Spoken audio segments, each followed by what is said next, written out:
राजू एक खुशमिजाज लड़का था। वो जंगल के पास एक छोटे से गांव में रहता था।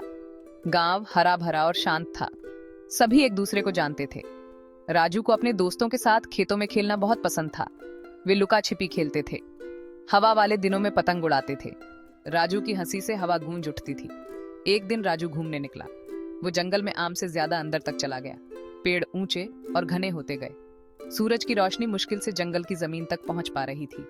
राजू के मन में उत्साह का एक रोमांच दौड़ गया। उसे रोमांच बहुत पसंद था। जैसे ही वो चला, राजू ने कुछ अजीब देखा। पेड़ों के बीच छिपी हुई एक बड़ी चमकदार चीज थी। उत्सुक होकर राजू उसके करीब गया।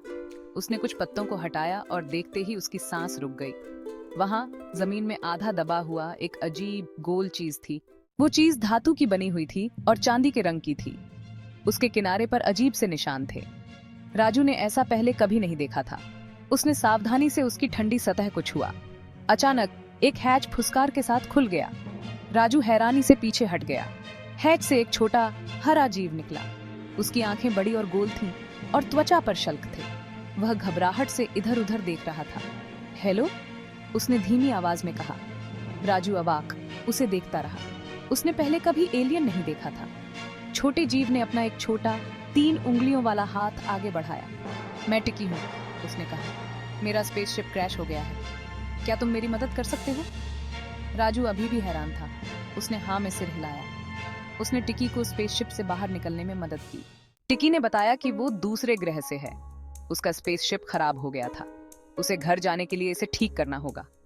राजू बड़ी बड़ी आंखों से उसकी बात सुनता रहा। उसे यकीन नहीं हो रहा था कि वो एक असली एलियन से मिला है। राजू ने टिकी की मदद करने का वादा किया। वे दोस्त बन गए। राजू टिकी के लिए खाना और पानी लाया। उसने टिकी के होने की बात किसी को नहीं बताई। वो ग्रामीणों को डराना नहीं चाहता था। टिकी ने राजू को स्पेसशिप के कंट्रोल दिखाए। वे बहुत जटिल थे। ननीम भाग 4, एक असफल शुरुआत। राजू और टिकी ने स्पेसशिप को ठीक करने के लिए कड़ी मेहनत की। उन्होंने राजू के खिलौनों के पुर्जों और उसके पिता के शेड से औजारों का इस्तेमाल किया। अंत में कई दिनों के बाद वे टेस्ट फ्लाइट के लिए तैयार थे।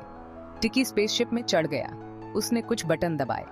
स्पेसशिप फड़फड़ाया और हिला, लेकिन ऊपर नहीं उठा। वे दोनों निराश थे। उन्होंने महसूस किया कि स्पेसशिप को लॉन्च करने के लिए उन्हें और अधिक शक्तिशाली ऊर्जा स्रोत की आवश्यकता है। राजू उदास हो गया। वो नहीं चाहता था कि टिकी जाए, लेकिन वो जानता था कि उसे अपने दोस्त की मदद करनी होगी। भाग 5, अलविदा मेरे दोस्त। राजू को एक तरकीब सूझी। उसने ग्रामीणों को इकट्ठा किया। उसने उन्हें टिकी और उसके स्पेसशिप के बारे में बताया। ग्रामीणों को पहले तो यकीन नहीं हुआ, लेकिन राजू ने उन्हें मदद करने के लिए मना लिया। सबने मिलकर काम किया। उन्होंने स्पेसशिप को गांव की बिजली सप्लाई से जोड़ दिया। ये एक बहुत छोटी सी उम्मीद थी, लेकिन यही उनकी आखिरी उम्मीद थी। अंत में स्पेसशिप तैयार था। टिकी ने राजू को गले लगाया और अलविदा कहा। रोशनी की एक तेज चमक के साथ स्पेसशिप आसमान में चला गया। राजू तब तक देखता रहा जब तक कि वो बस एक टिमटिमाता तारा नहीं बन गया। वो जानता था कि वो अपने दोस्त टिकी को कभी नहीं भूलेगा।